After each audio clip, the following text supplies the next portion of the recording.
Quiero que sepáis que vuestros padres, vuestros abuelos y muchos españoles unidos. Londres. Un tribunal, luces frías, abogados con carpetas gruesas y en el centro de todo, una pregunta incómoda. ¿Cómo terminó un ex jefe de Estado, símbolo de estabilidad durante décadas, convertido en protagonista de una historia donde se mezclan deseo, silencio y dinero? En octubre de 2023, una jueza en la capital británica frenó de golpe una demanda explosiva. Corinna Larsen acusaba al rey emérito Juan Carlos I de una campaña de acoso y presión tras su ruptura. El caso, cargado de insinuaciones sobre vigilancia y poder, se desplomó por un motivo técnico. La justicia inglesa no era el escenario correcto para juzgarlo.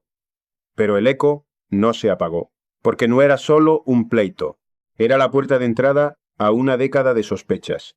Todo había empezado a arder en la primavera de 2012, cuando una caída en un viaje privado a Botsuana destapó lo que se murmuraba desde hacía tiempo. Corinna no era una figura decorativa en el entorno del monarca. A partir de ahí, el relato dejó de ser una anécdota sentimental y se volvió una tormenta institucional. Se habló de transferencias millonarias, de fundaciones en el extranjero, de investigaciones en Suiza, de presuntas comisiones ligadas a grandes contratos. Se habló, sobre todo, de un país mirando a la corona y preguntándose qué había ocurrido a puerta cerrada. Juan Carlos negó irregularidades. Corinna defendió que ciertas cantidades fueron un regalo. Los fiscales archivaron diligencias por falta de pruebas o por límites legales, y aún así, la duda permaneció como una mancha que no se lava con un auto judicial. Porque esta historia no trata solo de amor, trata de poder, de confianza pública, de lo que se permite cuando nadie mira y de lo que se paga cuando por fin todos miran. ¿En qué momento una relación que parecía discreta se convirtió en un riesgo para una monarquía entera? Para entenderlo, hay que volver mucho más atrás, al origen de sus heridas y sus ambiciones. Antes de que los focos hablaran de dinero y tribunales, existía algo más antiguo, la forma en que cada uno aprendió a sobrevivir. Él nació lejos de su país, en Roma, en el año 1938, con la corona convertida en promesa y la familia instalada en el exilio. De niño, su mundo fue una maleta a medio cerrar. Roma, Lausana, Estoril. Creció sabiendo que su apellido no era solo un apellido, era un problema político. Y cuando el régimen de Franco decidió formar al heredero bajo su vigilancia, el niño de 10 años cruzó la frontera en 1948 para pisar por primera vez la tierra que un día debía representar. Ese viaje no fue un regreso cálido, fue una separación, entre el padre que aspiraba al trono y el dictador que controlaba el tablero, entre la lealtad familiar y la obediencia institucional. En una infancia así, uno aprende pronto dos cosas: a agradar y a callar, a convertir la emoción en disciplina. Luego llegó una grieta que rara vez se cuenta sin bajar la voz: la muerte accidental de su hermano Alfonso, en Estoril, en 1956. Un disparo, una casa en silencio y una culpa que, aun sin palabras, deja huella. Hay hechos que no desaparecen, se vuelven carácter. Se ha relatado que aquel golpe acentuó su tendencia a guardarse cosas, a mirar hacia adentro. Ella, en cambio, creció en otra geometría del poder, no la de un Estado, sino la de la movilidad. Nació en Frankfurt en 1964, hija de un padre danés vinculado al mundo corporativo internacional y de una madre alemana. Su infancia fue cosmopolita. Frankfurt y Río de Janeiro, colegios en Alemania y Suiza, el aprendizaje temprano de leer un salón antes de abrir la boca. En 1987 se graduó en Ginebra y su carrera se moldeó alrededor de una habilidad concreta: gestionar relaciones, abrir puertas, entender jerarquías sin pertenecer del todo a ellas. Cuando dos biografías así se acercan, no se unen solo dos personas, chocan dos necesidades. Él, educado para sostener una institución. Ella, entrenada para moverse entre instituciones sin quedar atrapada. Y esa diferencia, a veces, parece libertad hasta que se convierte en amenaza. Durante décadas, Juan Carlos I fue un relato nacional antes que un hombre. En 1975, Cuando España salió de la larga noche de la dictadura, su coronación se leyó como un puente. Continuidad sin ruptura, futuro sin sangre. En los años siguientes, la imagen se consolidó con gestos medidos, con sonrisas de Estado, con una manera de hablar que parecía de padre prudente, y sobre todo, con una escena que quedó grabada en la memoria colectiva, el intento de golpe del 23 de febrero de 1981 y la intervención televisada del rey, convertida en símbolo de estabilidad. Ese momento le dio algo que la monarquía necesita para sobrevivir: crédito moral. Pero el crédito moral es frágil cuando se mezcla con una idea antigua de privilegio. En Palacio, el silencio no es solo educación, es método. Los viajes privados, los amigos discretos, las fundaciones lejos del foco, los favores que nunca se escriben, todo eso, durante años, convivió con el aplauso público. Y mientras la gente veía un rey que unía, dentro crecían pequeñas fisuras: el desgaste de la edad, la distancia con la calle, la sensación de que la institución vivía en una cápsula donde las reglas eran distintas. En 2014, Juan Carlos abdicó. Oficialmente, por renovar la corona y por salud. Pero el contexto era otro. El país ya no miraba solo al símbolo, sino al hombre detrás del símbolo. A partir de ahí, su figura empezó a desplazarse hacia un territorio extraño, casi cinematográfico. Un exmonarca perseguido por titulares, rumores y expedientes. Una biografía que de pronto parecía escrita a dos tintas, una para la historia oficial y otra para lo que se susurra. Corinna Larsen, en cambio, venía de un poder sin bandera. Educada en el mundo de la diplomacia social, los negocios y la alta sociedad internacional, aprendió a moverse donde la información vale más que el dinero, y el dinero vale más que las palabras. Fue vista como empresaria, como consultora, como alguien capaz de tender puentes entre fortunas, aristocracias y gobiernos. Un rostro perfecto para un universo donde todo parece elegante hasta que el contrato invisible se rompe. Y ahí está el brillo peligroso. Cuando una institución necesita discreción, pero se rodea de gente cuyo oficio es abrir puertas. Cuando un rey busca refugio humano, pero lo hace en un escenario donde cada gesto puede convertirse en titular. Así, sin que el público lo supiera del todo, la trayectoria de él y la red de ella empezaron a acercarse. No como un romance de revista, sino como una colisión entre dos sistemas, la corona y el mercado de influencias. Y entonces, en un círculo de lujo y confidencias, ella entró en su vida. No fue un flechazo de novela romántica. Fue un encuentro de mundos. Un monarca que necesitaba respirar fuera del protocolo y una mujer entrenada para moverse donde el poder no se anuncia. A mediados de la década de los 2000, Corinna Larsen empieza a aparecer en los mismos escenarios donde Juan Carlos se sentía seguro. Círculos privados, viajes discretos, cacerías y cenas lejos de cámaras. La prensa señaló que ella participó en la organización de safaris en África en aquellos años y que su presencia dejó de ser excepcional para volverse habitual. Al principio, todo tuvo la química de lo prohibido: intensidad, secreto, la idea de estar por encima de las reglas. Él encontraba en ella un refugio emocional. Ella encontraba en él una puerta que casi nadie podía cruzar. Y cuando ambos sienten que se necesitan, el vínculo se convierte en pacto. Yo te protejo, tú no me expones. Pero el amor clandestino exige algo más: control. Desde dentro, algunos veían a Corinna como un riesgo. No por el romance en sí, sino por el temor a que esa relación rozara negocios, contactos, influencia.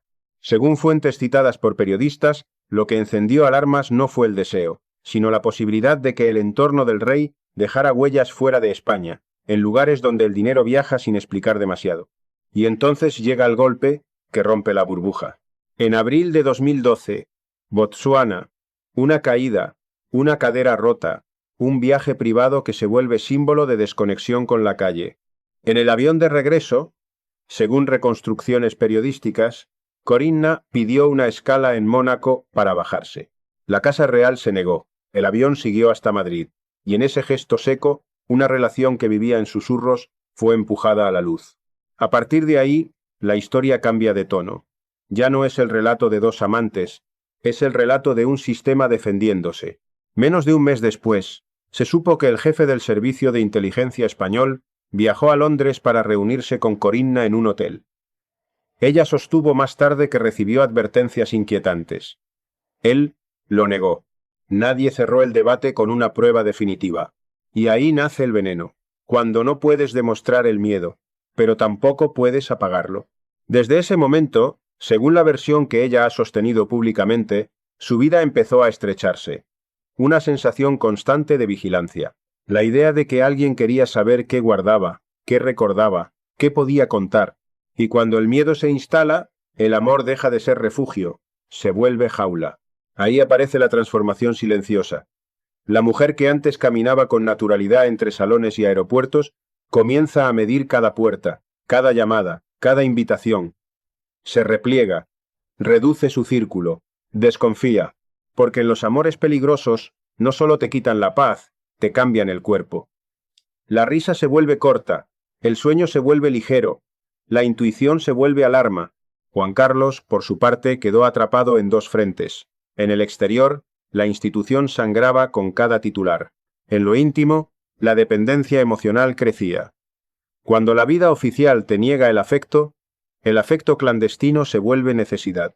La prensa describió una relación con altibajos, reencuentros, discusiones, reconciliaciones, y en cada vuelta el vínculo parecía más intenso y más frágil. En esa urgencia aparecen señales que casi siempre se ignoran. Exigencias de lealtad absoluta, celos, paranoia, el terror a que el otro hable, la sensación de deuda. De pronto, la pareja deja de mirarse como amantes y empieza a mirarse como riesgo. Y cuando el amor se mezcla con poder, el final rara vez es una simple ruptura. Suele ser una guerra. Hay un instante exacto en el que una historia privada deja de pertenecerles a dos personas y pasa a pertenecer a un país entero. En este caso, ese instante no fue una confesión romántica, fue un número. 65 millones. Durante años, lo que ocurría entre Juan Carlos y Corinna podía maquillarse como vida personal, como rumor de círculos selectos, como una sombra que se mueve por pasillos alfombrados sin tocar el suelo. Pero cuando el dinero aparece con esa escala, cuando toma forma en cuentas, transferencias, documentos, abogados, la intimidad deja de ser intimidad, se convierte en expediente. La cronología que después reconstruirían medios y fiscales tenía el tacto de una bomba de relojería. En 2008, un ingreso millonario procedente de Arabia Saudí, depositado en una estructura opaca vinculada al entonces jefe del Estado. Y en 2012, la salida de una parte de ese dinero hacia Corinna, ya no como gesto sentimental en una sobremesa, sino como una transferencia que con el tiempo sería descrita de dos maneras irreconciliables. Para ella, un regalo irrevocable. Para la opinión pública, una pregunta con filo. ¿Por qué así? ¿Por qué fuera? ¿Por qué tanto? Y aquí llega la tragedia real de este caso. No hace falta un cadáver para que haya ruina. Basta con que se rompa la confianza. A partir de 2020, el relato cambió de velocidad. España estaba acostumbrada a titulares incómodos, sí, pero esto era diferente. Ya no se hablaba de un rey cansado o de una monarquía anticuada. Se hablaba de comisiones, de fundaciones, de una arquitectura financiera diseñada para no ser vista, y cuando ese lenguaje entra en la conversación pública, el símbolo se desmorona por dentro. Juan Carlos, que había vivido décadas protegido por el pacto de no tocar la corona, empezó a perder terreno. Su figura, antes blindada por el respeto institucional, se convirtió en objeto de investigación fuera y dentro de España. Su nombre cruzó fronteras: Ginebra, bancos privados, fiscales que no hablaban en metáforas. Y entonces llega el gesto que en una serie marcaría el final de la temporada. En agosto de 2020, el rey emérito se marcha de España y fija su residencia en Abu Dhabi. Oficialmente, para facilitar las cosas, para no dañar a su hijo, para alejar el ruido, pero en el imaginario colectivo, esa salida sonó como otra cosa, como fuga, como exilio, como la imagen definitiva de un reinado que no sabía cómo volver a casa sin preguntas. Mientras tanto, Corinna ya no era la amiga de un entorno elegante, era una pieza clave del rompecabezas. Su nombre aparecía en reconstrucciones periodísticas, en declaraciones citadas por investigaciones, en relatos que mezclaban afecto con cifras. Se la retrató como alguien que lo había sabido demasiado pronto que había estado demasiado cerca, que podía explicar demasiado bien cómo se movía el poder cuando la puerta se cerraba. Y aquí, el punto de quiebre emocional. Cuando una relación termina en medio de una tormenta, el amor no se apaga, se transforma en miedo. Miedo a lo que el otro diga, miedo a lo que el otro conserve, miedo a lo que el otro pueda demostrar, aunque nunca lo haga. En Suiza, la investigación por presunto blanqueo acabó archivándose en 2021 por falta de pruebas suficientes para sostener el caso como delito. En España, en 2022, la Fiscalía cerró diligencias alegando límites legales y falta de base penal para continuar. Para quien necesita un final claro, aquello podría sonar a absolución moral. Pero para la narrativa pública fue otra cosa. No fue una respuesta. Fue un vacío. Un no podemos que dejó a la gente con la misma pregunta, pero ahora con más cansancio y menos fe. Y mientras tanto, en Londres, el conflicto adquiría forma de guerra civil íntima. Corinna llevó su versión a los tribunales británicos. Una relación que, tras romperse, habría dado paso a presiones, vigilancia y hostigamiento. Juan Carlos lo negó. La justicia inglesa, en octubre de 2023, cerró el caso por una razón técnica de jurisdicción. No era el lugar adecuado para juzgarlo, pero la frase clave quedó flotando como humo. No se estaba diciendo «esto no pasó», se estaba diciendo «esto no se juzga aquí». Y esa es la verdadera escena culminante. Un rey emérito que ya no puede controlar el relato, una mujer que ya no puede volver a ser solo una amiga, y una monarquía que descubre demasiado tarde que el peligro no era el romance. Era lo que ese romance dejó detrás: papeles, números, sospechas y un silencio que ya no convence a nadie. ¿Y por qué nadie intervino antes? ¿Por qué durante años todo pareció permitido siempre que no hubiera cámaras? Quizá porque el poder, cuando se acostumbra a la impunidad, confunde discreción con derecho. Y cuando ese error se expone, la caída no es elegante. Es brutal. Después del estallido llega el frío. No el frío del escándalo, sino el de los papeles. Sellos, firmas, plazos, jurisdicciones. En las historias de poder, la justicia no siempre suena a martillo. A veces, suena a archivador que se cierra con un golpe seco. En Ginebra, los fiscales siguieron el rastro del dinero como quien sigue huellas en la nieve. Aparecen, se cruzan y de pronto se borran. La investigación suiza terminó cerrándose en diciembre de 2021 por falta de pruebas suficientes para sostener un delito. No hubo una escena final con esposas. Hubo una frase administrativa que para el público dejó un sabor extraño. Si no se puede probar, ¿qué se hace con la sospecha que ya vive en la calle? En Madrid, el laberinto era aún más delicado. La Fiscalía Española decidió archivar las diligencias en marzo de 2022. Límites legales, prescripción y una muralla constitucional que protegía al jefe del Estado durante su reinado. La palabra inviolabilidad cayó como una losa. Para algunos fue garantía de estabilidad institucional. Para otros, una puerta trasera que convertía el poder en un territorio donde la verdad llega tarde, cuando ya no sirve para juzgar. Mientras la ley discutía su propio alcance, la Casa Real tuvo que defender algo más frágil que un expediente: la confianza. En marzo de 2020, Felipe VI tomó distancia pública de su padre, renunció a una posible herencia personal y cortó la asignación institucional del rey emérito. No fue un gesto íntimo, fue un mensaje al país. La corona quiere seguir, aunque el pasado pese. Y entonces ocurrió la imagen que lo cambió todo. Agosto de 2020. Juan Carlos se marcha de España y fija su residencia en Abu Dhabi. En la superficie, una decisión para no perjudicar el reinado de su hijo.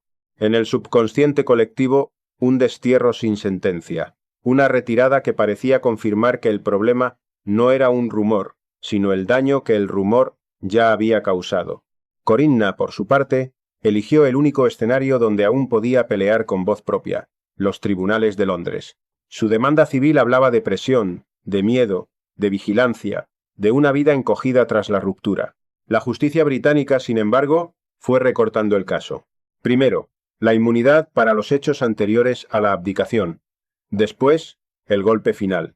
En octubre de 2023, el alto tribunal concluyó que no tenía jurisdicción para juzgar el asunto. No dijo, esto no ocurrió. Dijo, esto no se juzga aquí. Y ese matiz es el verdadero castigo de esta historia. No hay un veredicto que cierre la herida. Hay archivos, límites, tecnicismos y una sociedad dividida entre quienes piden pasar página y quienes sienten que la página nunca se escribió del todo. Porque cuando la ley no condena, pero la reputación ya cayó, ¿quién recoge los pedazos? Al final, las grandes historias no terminan cuando se archiva un caso. Terminan cuando el país decide qué hace con lo que ha visto. Para Juan Carlos I, el legado quedó partido en dos, como una fotografía rota. Por un lado, el rey que durante años simbolizó transición y continuidad. Por otro, el hombre al que la década siguiente le arrancó el escudo de la discreción. No hubo un juicio que lo condenara ante las cámaras, pero hubo algo más lento y más corrosivo, la pérdida de autoridad moral. Y en una monarquía parlamentaria, la autoridad moral no es un adorno, es la columna invisible que sostiene todo lo demás. Para Felipe VI, la herida obligó a una cirugía pública. Marcar distancia, cortar vínculos, endurecer el mensaje. No para borrar el pasado, eso es imposible, sino para impedir que el pasado se convierta en futuro. Desde entonces, la corona vive en una tensión permanente. Necesita parecer cercana y moderna, pero sabe que cada sombra será leída como una amenaza. La historia de Juan Carlos y Corinna no solo dañó una reputación, cambió el tipo de preguntas que España se atreve a hacer. Y Corina Larsen quedó como un personaje incómodo, atrapado entre dos etiquetas que nunca le hicieron justicia.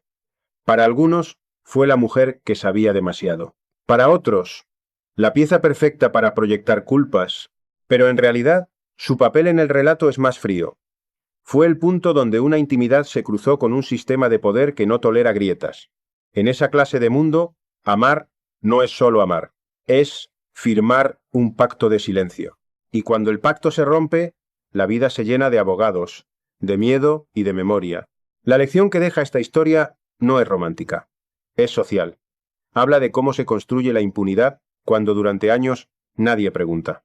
Habla de la fascinación por el lujo y al mismo tiempo del cansancio de una ciudadanía que paga el precio cuando la confianza se hunde. Y habla de algo todavía más humano, del momento en que el poder confunde deseo con derecho y cree que el secreto será eterno. Quizá por eso la imagen final no es un palacio ni un tribunal, es un silencio que ya no protege, sino que delata, porque hay historias que no se cierran con una sentencia, se cierran cuando el público, por fin, decide mirar de frente. Si te gustan estos documentales en español, suscríbete al canal, deja tu comentario con tu teoría sobre lo que realmente ocurrió a puerta cerrada y activa la campana para no perderte el próximo episodio.